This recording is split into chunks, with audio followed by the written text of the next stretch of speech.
Good morning बच्चों, वेग classes में आपका फिर से स्वागत है।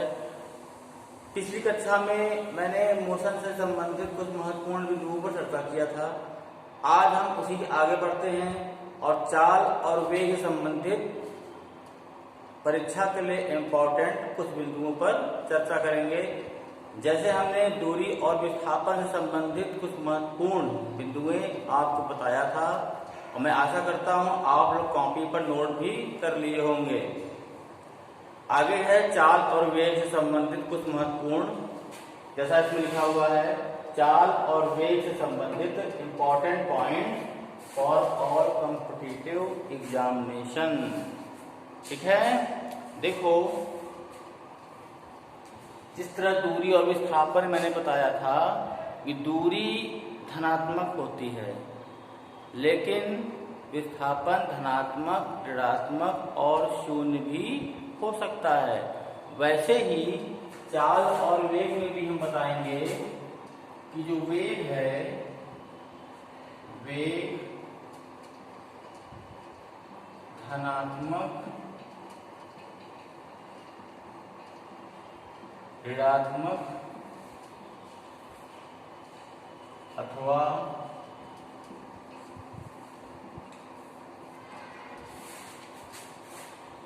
शून्य भी हो सकता है।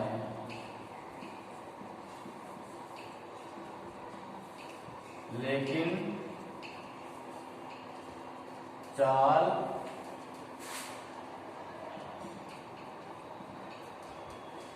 या तो धनात्मक होगी या शून्य होगी। ठीक है, चाल या तो धनात्मक होगा या शून्य होगा। अब समझते हैं, जैसे आप लोग बाइक चलाते होंगे, उस पर जो है दो ऊपर सुई लगी रहती है शीशे के अंदर। तो एक बताता है स्पीड गाड़ी की और दूसरा पेट्रोल वाला रहता है ना। तो जो स्पीड बताता है उसको हम कहते हैं स्पीडोमीटर। जो स्पीड बताता है उसे हम कहते हैं स्पीडोमीटर। स्पीडोमीटर हर वाहन में लगे होते हैं, आप देखे होंगे। उसमें 0 लिखा रहता है, 20, 40, 60, 80, 100, 120, 200 ना। चाहे स्कूटर हो, चाहे स्कूटी हो, चाहे बाइक हो, चाहे कार हो, चाहे ट्रक हो। आप वाहन में बैठे, गाड़ी स्टार्ट किए। जब आप गाड़ी स्टार्ट करके आप जब बैठे हो तो उस वक्त आप विरामावस्था में हो, मतलब आपकी चाल और आपका वेग शून्य है। आपकी चाल या आपका वेग क्या है? शून्य है। जैसे ही आपने पहला गियर लगाया तो आगे गाड़ी बढ़ गई। जब आगे गाड़ी बढ़ेगी तो आपका वेग धनात्मक होगा। मान लो कि आगे कुछ घर आ गया या मोड़ आ गया तो आप जो है अपनी गाड़ी को रिवर्स गियर लगा के पीछे करते हो। जब पीछे आप रिवर्स गियर लगाओगे तो गाड़ी का वेग क्या होगा? ऋणात्मक कहा जाएगा। क्लियर है? तो वेग जो है वो धनात्मक, ऋणात्मक या शून्य भी हो सकता है। जब कार चलाते हुए या बाइक चलाते हुए आप आगे जा रहे हो तो वेग धनात्मक, फिर उस कारण से आप पीछे कार कर रहे हो तो आपका वेग क्या हो जाएगा? ऋणात्मक हो जाएगा। आप खड़े हो गए ऐसे कार लेके या गाड़ी लेके या कोई भी बाइक लेके तो आपका वेग शून्य हो गया। क्लियर? आगे देखते हैं दूसरा पॉइंट।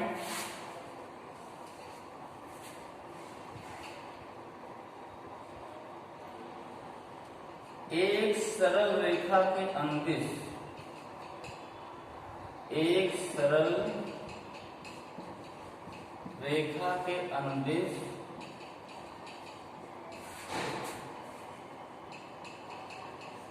चाल व वेग के मान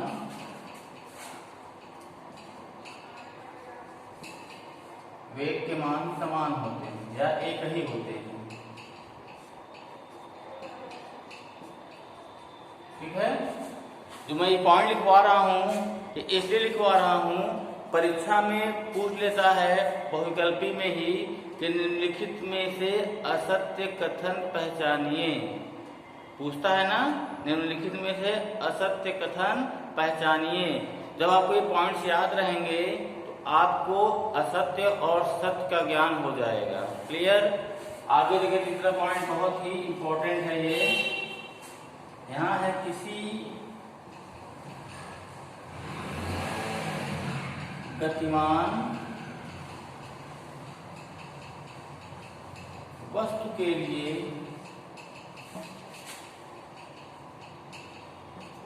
चाल तथा वेग का अनुपात सदैव 1 से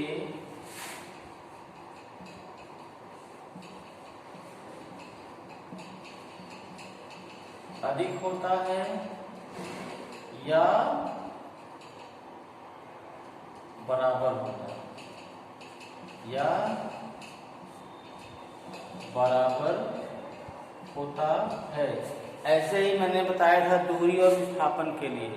जो संबंध दूरी और विस्थापन का होता है वही संबंध चाल और वेग का होता है। देखो कैसे, यहाँ लिखेंगे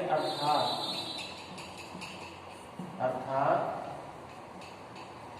चाल बटे वेग greater than and equal to 1, या चाल greater than and equal to वेग। देख लीजिए ऐसे बताया था ना, दूरी बटे विस्थापन वाला। दूरी बटे विस्थापन greater than and equal to 1, मैंने पिछली कक्षा में बताया था।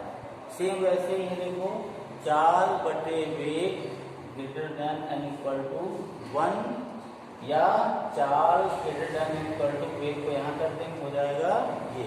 तो ये पूछता है निम्नलिखित में से सही संबंध बताइए। 4 ऑप्शन देगा, किसी में लेस देन लगा देगा, किसी में बराबर लगा देगा, किसी में ये दिया रहेगा, चौथे कुछ और दिया रहेगा।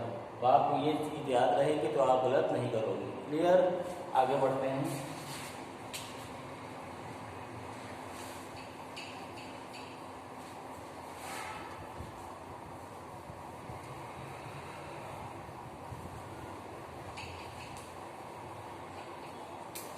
चौथा पॉइंट है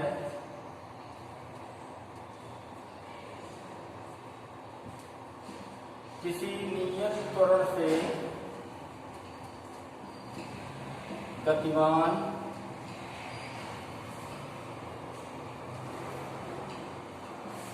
वस्तु का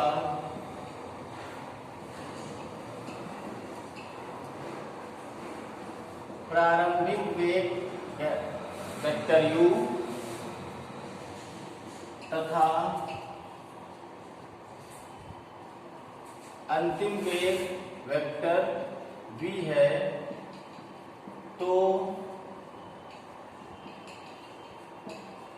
वस्तु का औसत वेग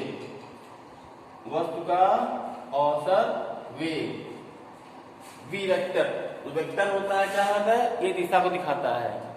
जो तीर है वो किसको दिखाता है, दिशा को दिखाता है। v क्या है, वेलोसिटी है। av मतलब एवरेज, औसत वेग बहुत ही सुंदर फार्मूला है।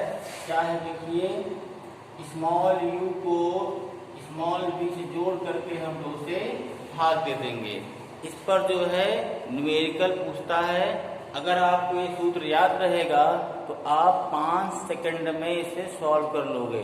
कैसे पूछेगा, कह देगा कि किसी नियत त्वरण से गतिमान कार 2 किलोमीटर प्रति घंटे की रफ्तार से गतिमान है। कुछ समय बाद उसका वेग 20 किलोमीटर प्रति घंटा हो जाता है, तो औसत वेग ज्ञात कीजिए। प्रारंभिक वेग पता रहेगा आपको, अंतिम वेग भी दिया रहेगा, औसत वेग आप इस फार्मूले से निकाल लोगे। क्लियर।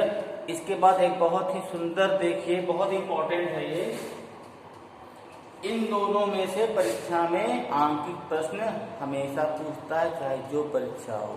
देखिए, यदि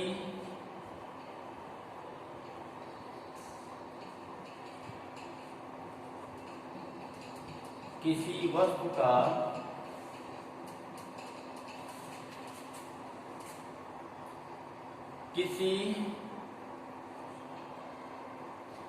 यदि किसी वस्तु का वेग t1 समय में v1 तथा t2 समय में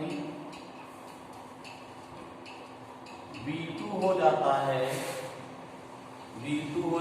है, तो औसत वेग क्या होगा? देखो यहाँ v लिखेंगे, वेक्टर av। यहाँ देखो, यहाँ पर समय नहीं दिया गया है, तो फार्मूला सिंपल क्या होगा औसत वेग का? Small u plus small v बटे 2। जब आपको प्रारंभिक वेग दिया हो, अंतिम वेग दिया हो और टाइम दिया हो, प्रारंभिक वेग के साथ टाइम दिया हो और अंतिम वेग के साथ ही टाइम दिया हो, तो फार्मूला बहुत ही सरल है। क्या है फार्मूला? देखो, v1 t1 plus v2 t2 बटे t1 प्लस t2। ये सब फॉर्मूले आपको याद होने चाहिए। क्लियर? क्वेश्चन कैसे कहेगा कि किसी कार का वेग 20 किलोमीटर प्रति घंटा है 5 मिनट में। कोई भी कार 5 मिनट में 20 किलोमीटर प्रति घंटा की गति प्रारंभ करती है और 10 मिनट बाद उसका वेग 40 किलोमीटर प्रति घंटा हो जाता है, तो औसत वेग की गणना कीजिए। अभी आप केवल न्यूमेरिकल, ये आपको हम बता रहे हैं फार्मूला। क्लियर है? इसके आगे इस पर हम बेस्ड न्यूमेरिकल भी बता देंगे, बशर्ते आपको फार्मूला याद होना चाहिए, इसलिए हम पहले ही फार्मूला हम बता रहे हैं। क्लियर है? इसको आप वीडियो पॉज करके आप इसको नोट कर लेंगे। क्लियर? आगे हम बढ़ते हैं इसके।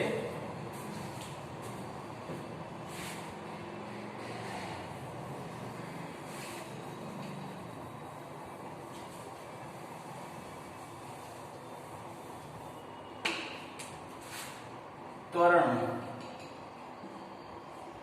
इसको अंग्रेजी में कहते हैं एक्सीलरेशन।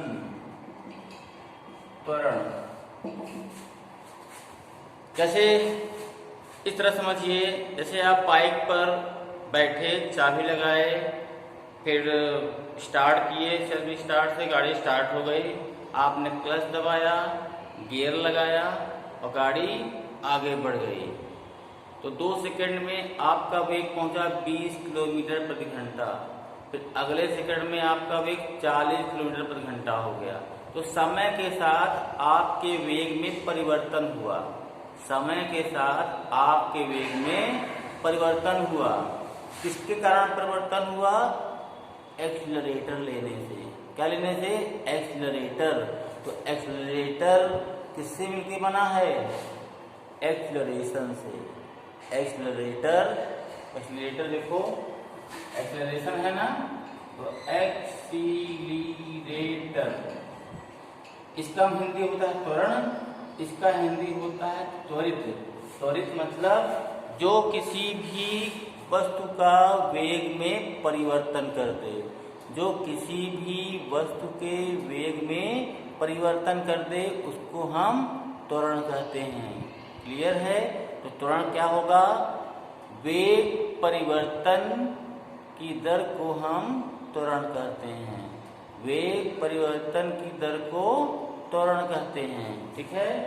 तो उसका फॉर्मूला क्या होगा? यहां लिखेंगे, वेग परिवर्तन बटे समय। दर मतलब क्या होता है? समय। ठीक है। किसी निश्चित समय में किसी वस्तु के वेग में जो परिवर्तन होता है उसे हम त्वरण कहते हैं।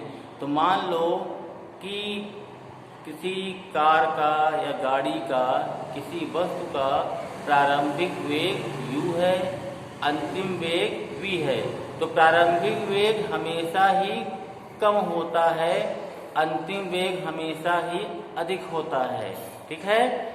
तो अंतिम वेग में से हम प्रारंभिक वेग को घटा देते हैं, तो v माइनस यू बटे समयांतराल t, और त्वरण को हम डिनोट करते हैं a से। a बराबर क्या आ गया? v माइनस यू बटे t। ये फार्मूला होगा त्वरण का। परीक्षा में त्वरण भी निकालने के लिए पूछ लेता है कभी कभी। अंतिम वेग दे देगा, प्रारंभिक वेग दे देगा, समय दे देगा। आपको पूछेगा त्वरण ज्ञात कीजिए, तो आप त्वरण इस फार्मूले से ज्ञात कर लोगे।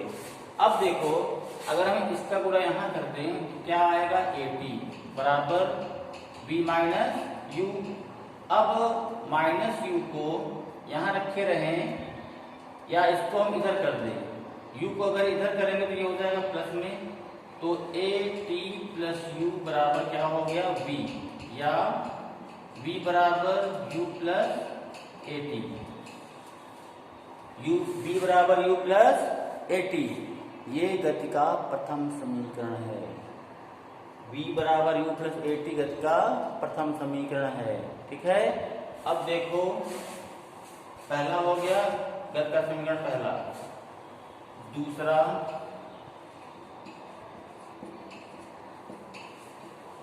गति का समीकरण क्या होगा? s बराबर ut plus half AT square. तीसरा, v स्क्वायर बराबर u स्क्वायर प्लस 2as। ये सब आप लोग को पता है, सभी आप लोग को पता है चीज, बस आप एक बार देख लोगे तो फिर से क्लियर हो जाएगा। s क्या है? दूरी है, u प्रारंभिक वेग है, t समय है, a त्वरण है, ये भी t समय है।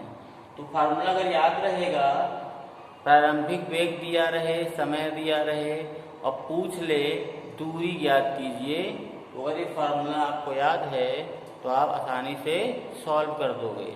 परीक्षा में फंसाने के लिए पूछता है कि यदि कोई वस्तु बिना वायु के विरोध में, यानी जहाँ पर वायु न हो, वहाँ से अगर कोई वस्तु मुक्त पतन उसका हो रहा है, किसी वस्तु का यदि मुक्त पतन हो रहा है, वह मुक्त रूप से ऊपर से नीचे आ रही है या गतिमान है, तो वहाँ पर प्रारंभिक वेग शून्य होता है। क्या होता है?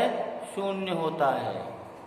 आगे देखते हैं मुक्त पतन से संबंधित।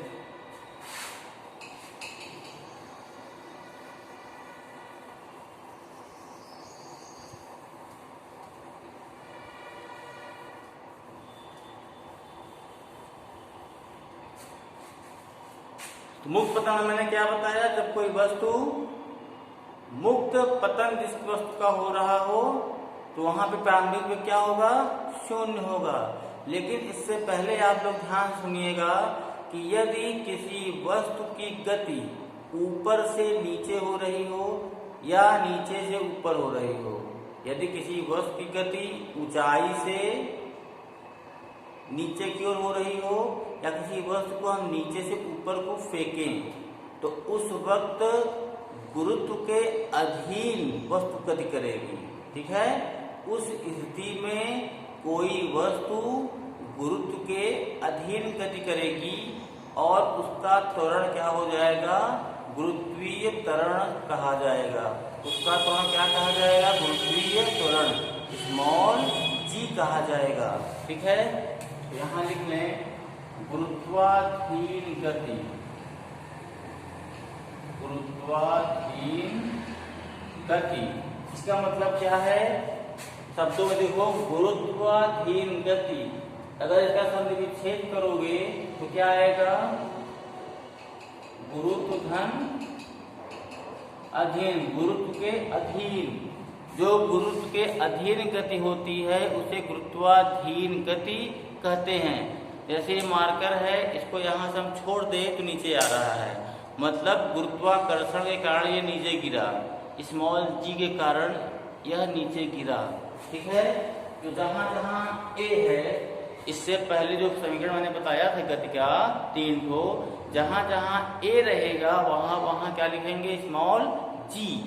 ठीक है, तो गति समीकरण क्या था, v बराबर u प्लस at। यहाँ गुरुत्वाधीन में क्या हो जाएगा, v बराबर u प्लस gt। दूसरा क्या था, s बराबर ut plus half at square. यहाँ क्या हो जाएगा, h बराबर ut plus half gt square. तीसरा क्या था, v स्क्वायर बराबर u स्क्वायर प्लस 2as। यहाँ क्या हो जाएगा, v स्क्वायर बराबर u स्क्वायर प्लस 2gs। यानी गुरुत्वाधीन गति में जो s है उसको हम s लिखते हैं, जो a है उसको हम g लिखते हैं। अब इस पर दो कंडीशंस होती हैं, इस पर दो कंडीशंस होती हैं। जब कोई वस्तु ऊपर से नीचे फेंकी जाती है, जब कोई वस्तु ऊपर से नीचे गिराई जाती है तो उसे पृथ्वी अपनी ओर खींचती है, तो गुरुत्वीय त्वरण धनात्मक होगा। तो गुरुत्वीय त्वरण क्या होगा, धनात्मक होगा। कब होगा, ये स्थिति कब होगी, यहाँ लिख देंगे, जब वस्तु ऊपर से नीचे आ रही हो।